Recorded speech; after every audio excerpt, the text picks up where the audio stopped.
బట్టతలతో బాధపడుతున్నారా? ఆధునితనమైన పద్ధతిలో హెయిర్ ట్రాన్స్ప్లాంటేషన్ చేయబడును. Face clinic, Hyderabad.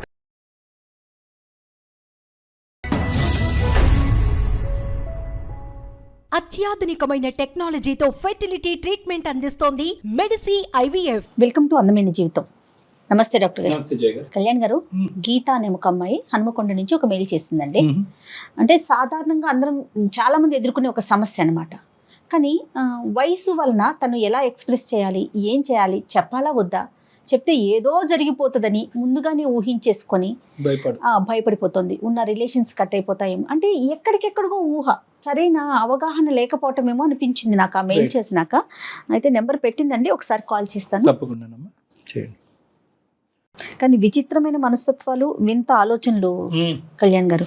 ఎవరికి తోచింది వాళ్ళు అదే కరెక్ట్, ఇంకా ఆ సర్కిల్లోనే ఉండిపోతున్నారు. హలో హలో, ఎవరండి? గీత అండి, నేను సుమన్ టీవీ నుంచి మాట్లాడుతున్నానండి. అవునండి, గీతానే. హాయ్ మ్యామ్, నేనే మీకు మెయిల్ చేసింది.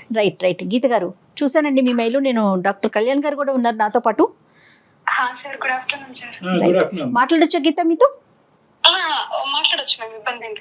రైట్, చెప్పండి గీత, మీ వయసు ఎంతమ్మా? మీరు ఏ ఊరు నుంచి మాట్లాడుతున్నారు? సార్, మాది వరంగల్ దగ్గర హనుమకొండ సార్. నేను హనుమకొండ. డిగ్రీ సెకండ్ ఇయర్ చదువుతున్నాను అమ్మా, సార్. నాది ఒక విచిత్రమైన సమస్య సార్. దీన్ని అసలు సమస్య అనాలా అనకూడదా కూడా నాకు అర్థం కావట్లేదు సార్ అసలు. అమ్మా చెప్పండి. సార్, అది మాది సొంత ఇల్లు సార్, వరంగల్ దగ్గర. మేము ముగ్గురం అక్క చెల్లెళ్ళం. మాకు పక్కింట్లో ఒక ఆంటీ వాళ్ళు ఉంటారు సార్. వాళ్ళకి ఆడపిల్లలు లేరు, ఇద్దరు కొడుకులే. ఇంకా మేము ముగ్గురం ఆడపిల్లలం అయ్యేసరికి, వాళ్ళ ఇంట్లో ఆడపిల్లలు లేకపోయేసరికి ఆంటీ మమ్మల్ని చాలా బాగా చూసుకునే వాళ్ళు. ఓకే. ఇంకా ఆ రిలేషన్ లో ఇంకా ఆడపిల్లలు లేరు కాబట్టి ఆంటీ మాతో అంతా కలిసిపోయినందుకు మా రెండు ఫ్యామిలీస్ చాలా అంటే చాలా, ఇంకా ఒకవేళ నిజంగా ఫ్యామిలీస్ కూడా అంత క్లోజ్ గా ఉండలేరు, అంత క్లోజ్ గా ఉంటాము. ఓకే. మేము ఎక్కడికన్నా అవుట్డోర్ టూర్ కి అట్లా వెళ్ళాలనుకున్నా కూడా మాతో పాటు వాళ్ళు రెడీ అయిపోయి వచ్చేసేవాళ్ళు. ఒకవేళ వాళ్ళు వెళ్తున్నారంటే మేము వెంటనే మేమందరం కలిసి వెళ్ళాలి అన్నట్లుగా వెళ్ళేవాళ్ళం. అంటే మీరు పుట్టింది పెరిగింది అంతా అక్కడేనమ్మా? ఎంత కాలం బట్టి నేబర్స్? 25 నుంచి అక్కడే. నా ఇద్దరు అక్కయ్యలు, నేను బార్న్ బ్రాటప్ అన్ని అక్కడే. ఇంకా రెండు ఫ్యామిలీస్ ఎంత అంటే పండుగలు వస్తే ఒకే ఇంట్లో వండుకొని తినేవాళ్ళం. ఓకే. ఆంటీ వాళ్ళ ఇంట్లో పూజలు, నోములు అలాంటివి ఏమైనా ఉంటే ఆంటీ ఇంకా మమ్మల్ని తీసుకెళ్లిపోయి, ఆడపిల్లలు లేరు కాబట్టి ఆంటీ చీరలు, నగలు అన్ని మాకు పెట్టి మమ్మల్ని రెడీ చేసి బాగా మురిసిపోయేది. ఓకే అండి. ఓకే. ఆడపిల్లలు లేరు అన్న లోటు మాతో తీర్చుకునే వాళ్ళ ఆంటీ. ఇంకా అలా రెండు ఫ్యామిలీస్ చాలా క్లోజ్ సార్ అసలు. ఇక్కడ మేము మా ఇంట్లో ఎవరైనా లేరు అంటే ఆ ఇంట్లో ఉన్నారని అర్థం. అదేలే. ఇంకా ఇద్దరు అక్కలు పెళ్లిళ్ళు అయిపోయాయి. వాళ్ళకు కూడా పెద్దన్నయ్య పెళ్లి అయిపోయింది, అబ్రాడ్ కి వెళ్ళారు. ఓకే. ఇంకా చిన్నన్నయ్య మ్యారేజ్ అయింది కానీ కరోనా కదా మేము, అందుకని work from home. So work from home కాబట్టి ఇంట్లోనే ఉంటున్నారు అన్నయ్య. ఓకే. అన్నయ్య కూడా, చిన్నన్నయ్య కూడా మ్యారేజ్ అయ్యింది కానీ వాళ్ళ వైఫ్ క్యారింగ్ పుట్టింటికి వెళ్ళింది డెలివరీ కోసం అని. ఓకే. ఓకే. సో అన్నయ్య ఇంట్లోనే వర్క్ ఫ్రమ్ హోమ్. నాకు కూడా కరోనా కదా madam, online classes. Okay. Online classes జరుగుతున్నాయి. ఇంకా ప్రాజెక్ట్స్ అవి ఇవి కాలేజ్ లో వాళ్ళు పంపిస్తుంటారు. ఓకే. ఇంకా అవి నాకు ఫోన్ లో చేసుకోవడం, గాంధీ వాళ్ళు అనే వర్క్ ఫ్రమ్ హోమ్ కాబట్టి వైఫై పెట్టించుకున్నారు. వైఫై అని చెప్పేసి ఇంకా నేను అక్కడ నా ప్రాజెక్ట్ కి హెల్ప్ అవుతుంది వైఫై ఉంది కాబట్టి అని చెప్పేసి నేను కూడా ఆంటీ వాళ్ళ ఇంట్లోనే కూర్చొని వర్క్ అది చేసుకునేదాన్ని. ఓకే. అయితే ఒక రోజు అన్నయ్య వచ్చి, ఫోన్ లో ఎందుకురా ఇబ్బంది పడతావు, నా ల్యాప్టాప్ ఉందిగా ఖాళీగానే, అందులో చేసుకోమను ప్రాజెక్ట్ అని చెప్పేసి అన్నయ్య ఇచ్చారు. అలా నేను అన్నయ్య ల్యాప్టాప్ తో ప్రాజెక్ట్స్ అవి చేసుకునేదాన్ని, క్లాసెస్ ఏమన్నా ఉంటే వింటుండేదాన్ని. సడన్ గా ఒక రోజు ల్యాప్టాప్ లో వర్క్ చేసుకుంటున్నాను, అన్నయ్య ఉన్నారు వేరే రూమ్ లో. నాకు మెసేజెస్ వస్తున్నాయి మేడం, కంటిన్యూస్ గా ఒక 4-5 మెసేజ్లు వచ్చేసాయి ఫాస్ట్ గా. ఏంటి మెసేజ్లు అని చెప్పి చూసేసరికి అన్నయ్య మెయిల్ నుంచి నా మెయిల్ కి వస్తున్నాయి. ఏంటి అన్నయ్య మెయిల్ నుంచి నా మెయిల్ కి మెసేజెస్ అని చెప్పి నేను ఓపెన్ చేశాను మేడం. ఇంకా ఓపెన్ చేస్తే అసలు అవి ఏంటో పిచ్చి పిచ్చి మెసేజ్లు మేడం. అసలు ఏం అర్థం కాలేదు ఒక క్షణం. చాలా వల్గర్ గా ఏవేవో అసలు అవి నేను చెప్పడానికి కూడా వీల్లేదు. ఓకే. ఓకే. నేను అవి చూడలేక మధ్యలోనే ఆపేసి ఒకసారి ఒక క్షణం డౌట్ వచ్చింది, అదేంటి అన్నయ్య మెయిల్ నుంచి ఇలాంటివి రావడం, అన్నయ్య ల్యాప్టాప్ కదా, వేరే వాళ్ళు ఎవరన్నా వేరే ఏదన్నా అయి ఉంటది, నాకు పంపిండరు అని మళ్ళీ ఒకసారి చెక్ చేసుకున్నా. అదే చూస్తే అన్నయ్య మెయిల్ నుంచి నా మెయిల్ కే వచ్చాయి, అది షూర్ కన్ఫర్మ్ అయింది. కన్ఫర్మ్ అయింది. ఓకే అండి. అవి చూస్తే వీడియోస్ ఏంటో పిచ్చి పిచ్చి వీడియోలు, మెసేజ్లు, అసలు నాకు ఇంకా ఏమి చెమటలు పట్టేస్తున్నాయి, వణుకు పుట్టింది, అసలు ఏం అర్థం కావట్లేదు. అన్నయ్య ఏంటి ఇలాంటి మెసేజ్లు ఏంటి అని చెప్పేసి చాలా భయం వేసింది. ఓకే. ఇంకా వెంటనే ల్యాప్టాప్ అక్కడే వదిలేసి పరిగెత్తుకుంటూ మా ఇంట్లోకి వచ్చేసా. ఇంట్లోకి వచ్చేసి ఇంకా నేను ఆలోచించుకుంటుంటే నాకు అసలు ఏమి అన్నయ్య ఏంటి ఇలా పంపడం ఏంటి, అన్నయ్యేనా అని అసలు ఏం అర్థం కాక ఇదేదో అసలు అర్థం కావట్లేదు అని చెప్పేసి ఇంకా టెన్షన్ లో అసలు ఇంకా నేను వాళ్ళ ఇంటికి వెళ్ళకూడదు అని ఆ టైంలో డెసిషన్ తీసుకొని ఒక 2 days వెళ్ళడం మానేశాను. ఓకే. ఇంకా వెళ్ళట్లేను, భయం వేస్తుంది అక్కడికి వెళ్ళాలంటే, అది నిజమేనేమో ఏంటో అని వెళ్ళట్లేను. 2 days గడిచిపోయింది. ఇంతలో ఆంటీ ఏంటి మా ఇంటికి రావట్లేదు ఏంటి, నీకు ఈ మధ్య ఎక్కువైపోతుంది, మా ఇంటికి రాకుండా ఉంటావా నువ్వు, అది ఇది అని చెప్పేసి. లేదా అంటే నేను ఏదో వర్క్ చేసుకుంటున్నా, అది కూడా ఆంటీ అంత చనువు ఉంది కాబట్టి ఆంటీ లాక్కొని మరి తీసుకెళ్లిపోతుంది. ఉండలేదు ఆంటీ, మాతో క్లోజ్ కాబట్టి మాకు ఆ బాండింగ్ వల్ల తీసుకెళ్లిపోతుంది ఆంటీ. ఇంకా ఆంటీకి ఏం చెప్పలేక సర్లే ఆంటీ ఉన్నారు కదా అని వెళ్ళాను. ఆంటీ ఏదో స్వీట్ ప్రిపేర్ చేసి అన్నయ్యకి ఇవ్వమ్మా, టేస్ట్ చూసి నువ్వు కూడా తినండి అని చెప్పేసి అంటే అన్నయ్యకి ఇద్దామని ఒక బౌల్ ఇస్తే ఆంటీ వెళ్ళాను అన్నయ్య దగ్గరికి. అన్నయ్య స్వీట్ ఆంటీ చేసింది అని చెప్పేస్తే స్వీట్ అని చెప్పేసి ఆ బౌల్ పట్టుకొని వెంటనే నా చెయ్యి పట్టేసుకున్నాడు. ఏంటన్నయ్య అనంటే స్వీట్ చాలా బాగుంది, నువ్వు తెచ్చావు కాబట్టి ఇంకా బాగుంటది నాకు తెలుసు, అదేంటన్నయ్య మీరు కొత్తగా మాట్లాడుతున్నావు ఏంటన్నయ్య అని చెప్పి నేను అడిగాను. ఓకే. అదేంటన్నయ్య నువ్వు ఇలా మాట్లాడుతున్నావు, ఎప్పుడు లేనిది, మొన్న మెసేజెస్ కూడా వచ్చాయి, అవి అనుకోకుండా వచ్చాయా అని చెప్పి నేను అడుగుతున్నాను. అనుకోకుండా ఏమి లేదు, నాకున్న ఫీలింగే అది, నేను కావాలని పంపాను, అవి అనుకోకుండా ఏమి రాలేదు అని చెప్పి అనేసాడు అన్నయ్య. ఇతనికి ఏమైనా అలవాట్లు ఏమైనా ఉన్నాయమ్మా గీత? ఇతను ఏమైనా అంటే ఏమీ లేవండి, చాలా మంచివాడు. ఇంత సడన్ ట్రాన్స్ఫర్మేషన్ ఒక వ్యక్తిలో రావడానికి అంటే ఏమీ లేవండి. వాళ్ళ వైఫ్ ని కూడా చాలా బాగా చూసుకుంటారు, వాళ్ళిద్దరు కూడా చాలా హ్యాపీగా ఉంటారు. నాతో చాలా మంచివాడు అన్నయ్య, స్టడీ పరంగా, జాబ్ పరంగా చిన్నప్పటి నుంచి ఒకే దగ్గర కదా, నాకు అలాంటి డౌట్ కూడా ఎప్పుడు రాలేదు. అలా అన్నయ్య సడన్ గా అలా అనేసరికి నేను షాక్. అదేంటి నేను అలా మాట్లాడుతున్నావు, ముందు నా చెయ్యొదులు అనే లోపే గట్టిగా పట్టేసుకున్నాడు సార్. ఇంకా నాకేమీ అర్థం కావట్లేదు అసలు. వదిలన్నయ్య, నాకు నేను ఇలా అనుకోలేదు ఎప్పుడు అనంటే ఏమవుతుంది, తప్పేముంది దీంట్లో, మనం ఏం బయాలజికల్ గా బ్రదర్ అండ్ సిస్టర్ కాదు కదా, జస్ట్ పక్కింట్లో ఉంటారు. అన్నయ్య అనుకున్నారు కాబట్టి అన్నయ్యని గాని సొంత అన్నయ్యని కాదు కదా, ఇందులో తప్పేమీ లేదు అని చెప్పేసి ఈక్వేషన్ ఉంది. ఓకే. ఈ ధైర్యం చేసుకుని ఎప్పటి నుంచి అన్నయ్య నీకు నా మీద ఇటువంటి ఫీలింగ్ ఉందన్న ప్రశ్న ఎప్పుడు అడిగావమ్మా? అడిగేంత ఛాన్స్ రాలేదు సార్. ఆ రోజు ఏమైందంటే గట్టిగా పట్టేసుకొని అలా అనేసరికి నాకు వదిలించుకోవడానికి నా ఇంట్రెస్ట్ అంతా వదిలించుకొని నేను ఇక్కడ నుంచి వెళ్ళిపోవాలి ఫాస్ట్ గా అని గట్టిగా అరుద్దామంటే ఆంటీ ఉన్నారు. ఇంత సడన్ గా ఈ ట్రాన్స్ఫర్మేషన్ నేనే డైజెస్ట్ చేసుకోలేకపోతున్నాను. ఇప్పుడు గట్టిగా అరవాలా, చెప్పాలా, అసలు నాకు ఏమీ అర్థం కావట్లేదు. అక్కడ నుంచి వదిలించుకొని అన్నయ్య ఇలా అనుకోలేదు నేను అని చెప్పేసి వెంటనే మా ఇంటికి వెళ్ళిపోయాను. ఓకే. వెళ్ళిపోయి ఇంకా నేనే ఎవరికి చెప్పాలో తెలియక ఇంట్లోనే కూర్చొని డోర్ వేసుకొని అన్ని ఆలోచనలు, ఇంకా అసలు అన్నయ్య ఏంటి ఇలా చేయడం ఏంటి. చిన్నప్పటి నుండి సార్ అసలు కలిసి ఆడుకునే వాళ్ళం, కొట్టుకుని తిట్టుకొని మీద పడి రక్కేసుకొని ఎలా ఉంటది సార్, ఇంకా బ్రదర్ అండ్ సిస్టర్ అంటే అందరం కలిసి అసలు మీద పడి రక్కేసేదాన్ని నేనైతే. అవన్నీ తలుచుకుంటుంటే అసలు అప్పుడు కూడా అన్నయ్య ఇదే ఆలోచనతో ఉన్నాడా లేదంటే ఇప్పుడు వచ్చిందా నాకే తెలియక నేను అలా మీద పడిపోయానా అని చెప్పి అది నాకే కంపరంగా అనిపిస్తుంది సార్. అసలు అది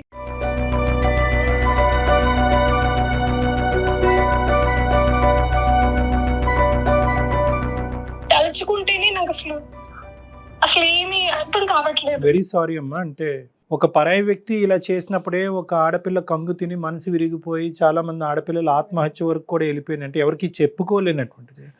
సార్ అలాంటిది ఇతను ఆల్మోస్ట్ మీ కుటుంబ సభ్యుడిలాగే కదమ్మా, 25 years సొంత అన్నయ్య లాగా కుటుంబ సభ్యుడి కంటే ఎక్కువే. 20 years బాండింగ్ సార్ మాది.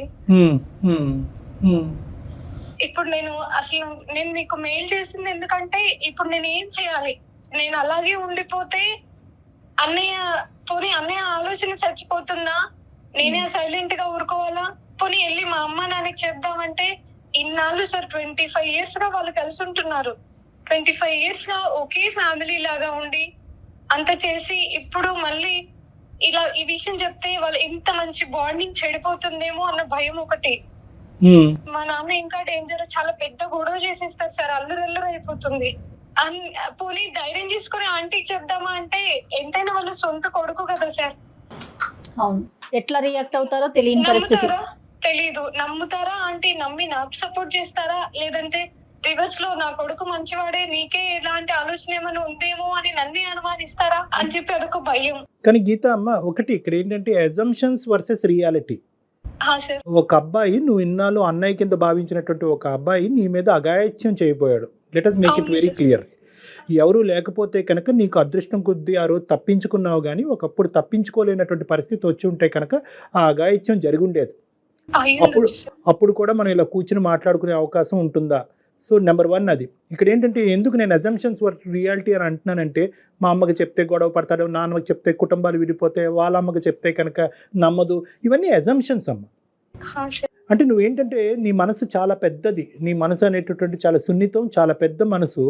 నువ్వేం చేస్తున్నావు అంటే కనుక మెయిన్ క్రైటీరియా ఏంటంటే నీకు తగిలినటువంటి గాయం, నీకు కలిగినటువంటి బాధ కంటే ఆ బాధను తీర్చుకోవటం ఎలా అనేటటువంటిది ఒకటి. రెండోది ఉండేటటువంటి ఏదైతే ఈ బాండింగ్ రెండు కుటుంబాల మధ్యన ఉండేటటువంటి ఈ బంధం ఏదైతే ఉందో దాన్ని కూడా సైమల్టేనియస్ గా కాపాడే ప్రయత్నం చేస్తాం. రెండింటిని బ్యాలెన్స్ చేస్తాం. ఇది నీ చిన్న మనసుకి, చిన్న వయసుకి, నీ అనుభవానికి ఇది చాలా కష్టమేమో అని నాకు అనిపిస్తుంది. ఎందుకంటే ఇక్కడ ప్రధానమైన అంశం ఏంటంటే ఒక బయటోడు ఎవడో వచ్చి నీ చేయి పట్టుకోలేదు. ఐఎమ్ సారీ, నేను ఇలా మాట్లాడుతున్నా. అన్నయ్య లాంటి అన్నయ్యగా భావించినటువంటి ఒక వ్యక్తి ఇలా ముట్టుకునేటప్పటికి ప్రధానంగా ఆడపిల్ల ఏంటంటే ఒకటి కంగు తింటుంది, షాక్ అవుతుంది. రెండోది ఏంటంటే కనుక ఎప్పటి నుంచి ఉంది ఆలోచన, రక్కి కొట్టుకుంటూ దెబ్బలాడుకునేటప్పటి నుంచి ఉంది ఆలోచన. అప్పుడు ఇలా పట్టుకునేవాడు, ఆ పట్టుకోవటం వెళ్ళకి కూడా అదే ఆలోచన ఉందా, లేదంటే ఒక చెల్లిలాగా పట్టుకునేవాడా? రాఖీ కట్టినప్పుడు చెయ్యి తాకేది, అప్పుడు తాకినప్పుడు చెల్లి చెయ్యి తాకిందనే ఫీలింగ్లో ఉండేవాడా, లేదంటే ఒక గర్ల్ ఫ్రెండ్ తాకుతుందనే ఫీలింగ్లో ఉండేవాడా? సో ఇలాంటి రకరకాల క్వశ్చన్స్ ఆ కంగు తినటం కంటే ఈ ప్రశ్నలు ఎక్కువ నీ లోపల వస్తాయమ్మా. అవును సార్, అసలు ఈ ఆలోచనలతో నాకు అసలు ఏమీ అర్థం కావట్లేదు. దీన్ని అందుకనే నేను సమస్య అనుకోవాలా లేదా, దీనికి సొల్యూషన్ ఏంటి, అసలు నేను ఇప్పుడు ఏం చేయాలి, ఎవరితో చెప్పాలి, అన్నయ్యతో ఎలా రియాక్ట్ అవ్వాలి, ఇవన్నీ ప్రశ్నలు నా మైండ్ లో అసలు నా మైండ్ నుంచి అసలు వెళ్ళిపోవట్లేదు సార్. నేను ఎంత ట్రై చేసినా కూడా. You have to hit it hard. ఈ పాయింట్ నేను మళ్ళీ చెప్తున్నాను, you have to hit it hard. ఎందుకంటే కనుక ఇదంతా కూడా నీ మంచితనం కింద మీ అన్నయ్య ఉండడు, నీ చేతకాంతనం. సారీ, అతను అన్నయ్య అని అనకూడదు ఇక్కడ. మళ్ళీ పదే పదే అన్నయ్య అంటే కనుక ఇక్కడ కాన్సెప్ట్ వేరేగా అయిపోతుంది. సో ఈ అన్నయ్య కాదు, ఎవరైతే ఈ మగ మనిషి నీ మీద అఘాయిత్యం చేయబోయాడో ఈ మగ మనిషి ఇంకా ఈ సిచ్యువేషన్ అడ్వాంటేజ్ తీసుకుని ఇంకో లెవెల్కి తీసుకెళ్ళక ముందే you have to hit it hard. ఇక్కడ రైట్. ఇది ఏంటంటేనమ్మా చూడు, ఇక్కడ చాలా ప్రశ్నలకి సమాధానం దొరికిన తర్వాతే ఒక అడుగు ముందుకేద్దామని చాలా మంది ఆడపిల్లలు అనుకుంటారు, అప్పటికే చాలా లేట్ అయిపోతుంది. నువ్వు అడిగినటువంటి ఇప్పుడు ఏ ప్రశ్నకి కూడా ఇప్పుడు త్వరగా సమాధానం దొరికేదానికి అవకాశం లేదు. అన్నయ్యనా, అన్నయ్య కాదా, ఎప్పటి నుంచి ఆలోచన ఉంది, ఇప్పుడే వచ్చిన ఆలోచన, భార్య లేకపోవటం వల్ల వచ్చిందా, భార్య పెళ్ళ కాకముందు కూడా నా మీద ఈ ఆలోచన వచ్చిందా, వాళ్ళ అమ్మ ఎలా రియాక్ట్ అవుతుంది, మా అమ్మ నాన్న ఎలా రియాక్ట్ అవుతారు, ఏ ప్రశ్నకి సమాధానం దొరకదు.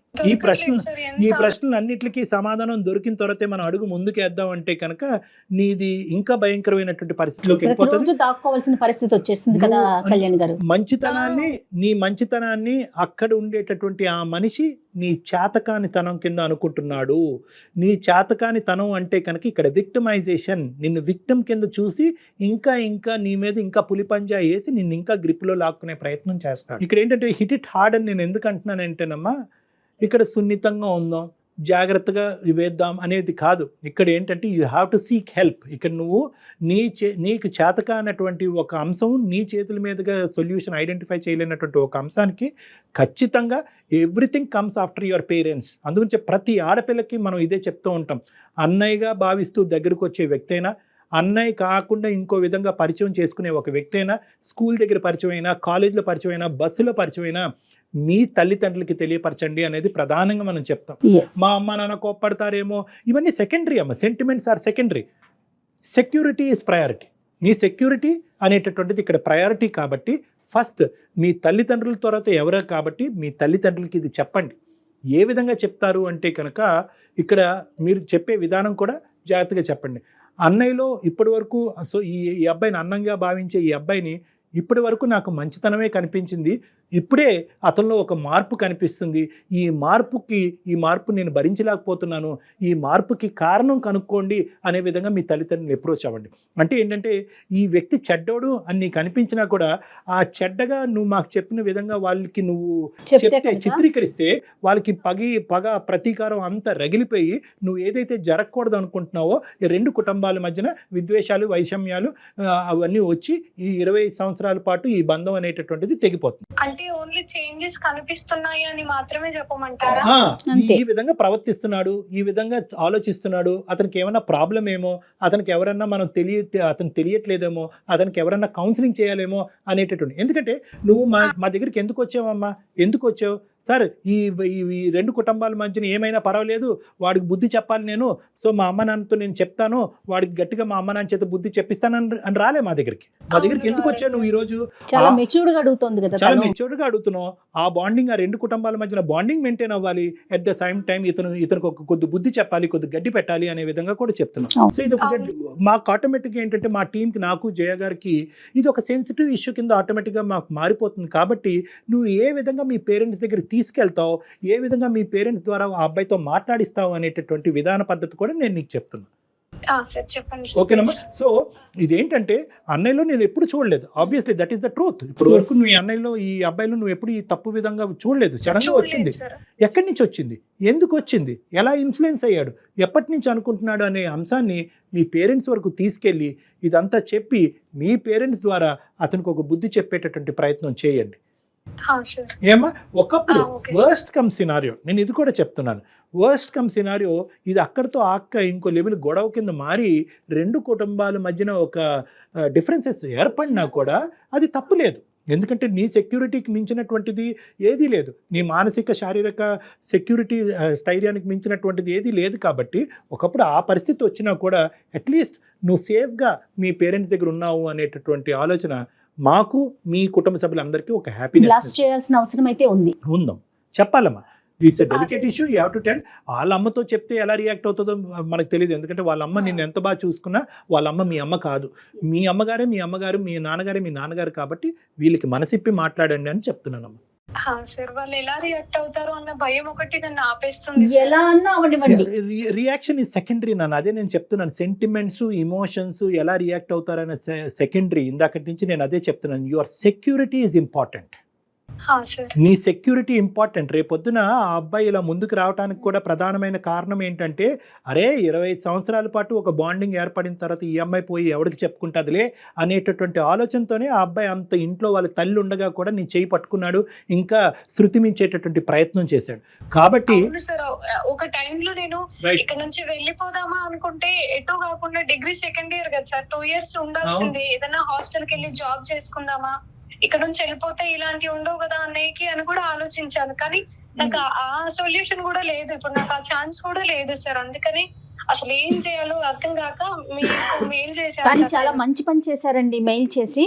అయితే సమస్య నుంచి దూరంగా పారిపోవటం కాదు, దానికి పరిష్కారాన్ని చూసుకోండి. దాన్ని ఎక్కడితో కట్ చేయాలి, ఎంత దూరం పరిగెడతాం కదా, సో దానికి పరిష్కారాన్ని ఆలోచించాలి. చాలా హ్యాపీగా అనిపిస్తుంది మెయిల్ చూసాక. నాకు చాలా డేర్ చేసి తను చాలా డేర్ చేసి మనకి మెయిల్ చేసింది.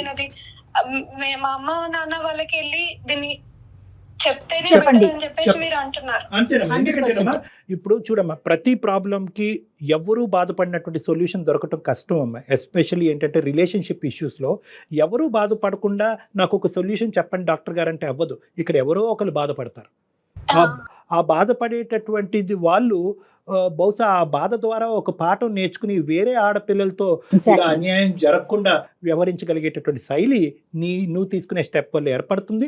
ఇంకో అంశం ముఖ్యంగా ఏంటంటే, ఈ అబ్బాయి నీతోనేనా వేరే ఆడవాళ్ళతో కూడా ఇలా ప్రవర్తించి వాళ్ళ ఇంట్లో ఉండే భార్యకి చూడకుండా ఆవిడకి అన్యాయం చేస్తున్నాడు అనే అంశాన్ని కూడా ఈరోజు నువ్వు మంచి చేసేదానివే అవుతావు, కానీ వాళ్ళకి నొప్పి కలిగించినా కూడా చెడు చేసిందాను అవ్వమ్మ నువ్వు.